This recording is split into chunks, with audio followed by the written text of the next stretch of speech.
அஸ்ஸலாமு அலைக்கும். Good morning நண்பர்களே. ஸ்கூல் ஆஃப் கப்பிங் சேனலுக்கு மீண்டும் உங்களை அன்புடன் வரவேற்கிறோம். இன்றைக்கு ஒரு சின்ன பாடமாக நம்ம பார்க்க போகிறோம். என்ன அப்படின்னு சொன்னாக்கா, கப்பிங்க்கும் நம்ம நாடி பரிசோதனை செய்கிறது அவசியம். இது எந்த அளவுக்கு உபயோகப்படும் அப்படின்னு சொன்னாக்கா, நம்மள்கிட்ட வரவங்களுக்கு முழுமையான ஆரோக்கியம் கிடைப்பதற்கும், அவங்களுக்கு எந்த விதத்திலையும் அவங்களுடைய ஆரோக்கியம் பாதிக்கப்படாமல் இருக்கணும். இப்போ நம்மள்கிட்ட ஒருத்தவங்க வராங்க அப்படின்னு சொன்னாக்கா, அவங்க என்ன பிரச்சனைக்காக வராங்களோ அது முழுமையா குணமாகணும். அதே நேரத்துல என்னன்னா, அவங்களுக்கு ஏற்கனவே இருந்த ஆரோக்கியம் எல்லளவும் குறையக்கூடாது. இது நீங்க நிறைய இடத்துல நிறைய மருத்துவங்கள்ல வேற மாதிரி பார்த்துருப்பீங்க.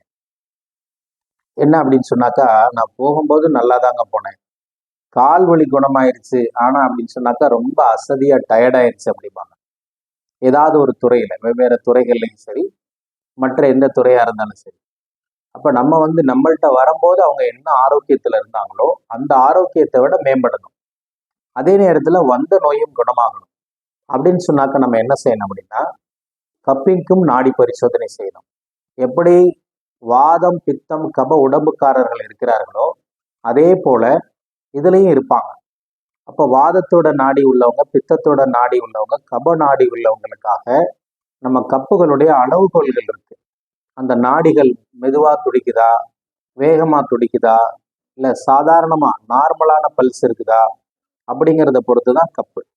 இப்போ அவங்களோட எடைகளும் வித்தியாசம் இருக்கும். உடல் எடைகள்லையும் அவங்களுக்கு வித்தியாசப்படுவாங்க.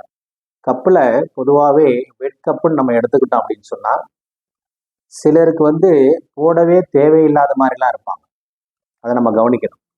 சிலருக்கு போட தேவை இருக்காது. சாதாரணமா ஒரு தொகைப்பட்டாங்க, நம்மள்ட்ட வராங்க, நம்ம நாடி பார்க்குறோம். பார்க்கும்போது தெரியுது அவங்களுடைய வாத உடம்பு அப்படின்னு சொல்லி வச்சுக்கிட்டோம் அப்படின்னு சொன்னாக்கா, பல்ஸ் ரொம்ப லோவா இருக்கு.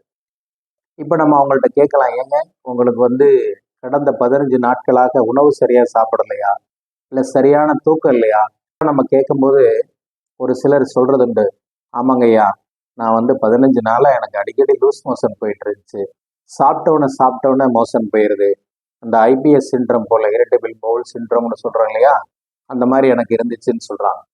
இப்போ இவங்களை நம்ம நாடி பரிசோதனை செய்யும் போது, இவங்களுக்கு இன்னைக்கு கப்பிங் தேவையா அப்படின்னு சொன்னா கப்பிங் தேவையில்லை.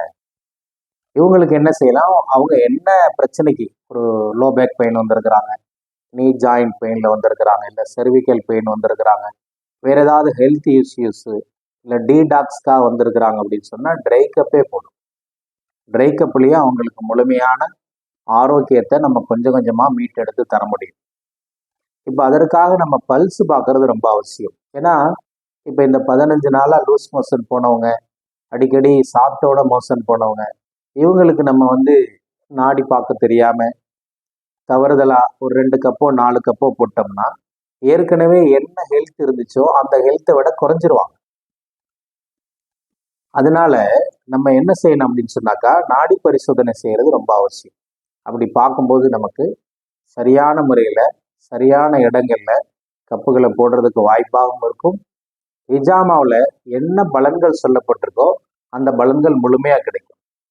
இப்போ இந்த நேரத்துல எல்லாருக்கும் ஒரு கேள்வி வருது அடிக்கடி, சார் சிலர்லாம் சில இடங்கள்ல தேய்பிரைகள்ல எடுக்கிறாங்க, ஹிஜாமா பண்றாங்க, இல்ல வளர்பிறைகள் எடுக்கிறாங்க, இப்படி எல்லாம் கேள்விப்படுறதுன்னு சொல்றாங்க. எந்த மாதிரி நேரங்கள்ல எடுக்கிறது சிறந்தது அப்படின்னு சொன்னா, இந்த கப்பிங்க காலங்காலமாக போற்றி பாதுகாத்து வந்த நம்மளுடைய முன்னோர்கள் என்ன சொல்றாங்க அப்படின்னு சொன்னாக்கா, தேய்பிரையில எடுக்கிறதா ஏற்றமானது என்பதாக சொல்றாங்க. இப்ப தேய்பிரையில எடுக்கிறதுக்கு ஹதீஸும் இருக்குது. ஒரு ஹதீஸ் வருது, நபி ஸல்லல்லாஹு அலைஹி வஸல்லம் அவங்களுடைய அருமையான ஒரு பொன்மொழி இருக்கு. யார் யார் பிறை 17, 19, 21 ஹிஜாமா செய்து கொள்கிறார்களோ, அப்படின்னா வெட்கப், ஹிஜாமா அப்படின்னா வெட்கப், ஹிஜாமா செய்து கொள்கிறார்களோ எல்லா நோய்களுக்கும் போதுமானது. யாரோட வார்த்தைங்க? உயர்ந்த ஒரு மனிதன், நபி ஸல்லல்லாஹு அலைஹி வஸல்லம் அவங்களுடைய அருமையான வார்த்தை. இப்போ நபி ஸல்லல்லாஹு அலைஹி வஸல்லம் அவங்களுடைய வாக்கு உலகத்திலையும் நடக்கும், மௌத்துக்கு பின்னாடி உள்ள நீண்ட நெடிய ஆகரத்தோட வாழ்க்கையும் நடக்கக்கூடியதா இருக்கு. அப்படி இருக்கும்போது இந்த ஹதீஸை நம்ம எந்த மாதிரி பார்க்கணும்? பொதுவாக ஹதீஸ்கலை வல்லுநர்கள் சில ஹதீஸ்களுக்கு விளக்கம் சொல்லும் பொழுது இப்படியெல்லாம் சொல்லுவாங்க. பொதுவாக பாருங்க, நபி ஸல்லல்லாஹு அலைஹி வஸல்லம் சொன்ன அந்த 3 பிறையுமே தேய்பிறையில தான் வருது. இப்போ வளர்பிறையில அந்த அந்த பிறையை நமக்கு குறிப்பிடவே இல்லை. அப்ப தேய்பிறையில் எடுப்பது ஏற்றமானதுன்னு இந்த ஹதீஸை வச்சுதான் நம்ம அறிஞ்சுக்கிறோம். இப்போ வரலாற்று ஆய்வாளர்கள், கப்பிங்கை பத்தி ஆராய்ச்சி செய்தவர்கள், இவர்களுடைய ஏகோபித்த முடிவு தேய்பிறையில் எடுக்கிறது. ஏங்க வளர்பிறையில எடுத்தா ஹிஜாமா செய்ய முடியாதா? நாங்கெல்லாம் எடுத்துக்கிட்டு தாங்க இருக்கிறோம் அப்படின்னு நிறைய பேர் என்னிடத்துலயே சொல்லுவாங்க. இப்போ வளர்பிறையில நம்ம எடுக்கும்போது கண்டிப்பா கப்பு ட்ரை கப்பு போட்டுட்டு அந்த இடத்துல நம்ம ஸ்கெட்ச் மார்க் பண்ணும்போது, ஒரு இன்சிஷன் பண்ணும்போது, அந்த இடத்துல என்ன செய்யும் அப்படின்னு சொன்னா பிளட் வரத்தான் செய்யும். ஆனா நம்மளுடைய நோக்கம் என்னன்னா, நம்மளை நம்பி வந்தவங்களுக்கு நமக்கு அவங்களுக்கு எந்த அளவுக்கு ஆரோக்கியம் கிடைக்குது அப்படிங்கிறத பார்க்கணும். அப்படி நம்ம அனுபவத்துல பார்க்கும்போது தேய்பிறையில் 19, 21 எடுக்கிறவங்களுக்கு மிகப்பெரிய பலன்கள் கொடுக்குது. அப்படி அந்த மாதிரி நேரங்கள்லையும் நம்ம நாடி பரிசோதனையை செஞ்சு தேவையான கப்புகள் மட்டும் போட்டோம் அப்படின்னு சொன்னா அவங்க மறக்கவே மாட்டாங்க. இவ்வளோ ஆரோக்கியம் கிடைச்சிருக்குங்கிறத என்ன செய்வாங்க அப்படின்னு சொன்னா, இந்த கப்பிங் தெரபியை வளர்க்கறதுக்காக, ஹிஜாமாவை எல்லாத்துட்டையும் சொல்றதுக்காக அவங்களும் உதவியாக இருப்பாங்க.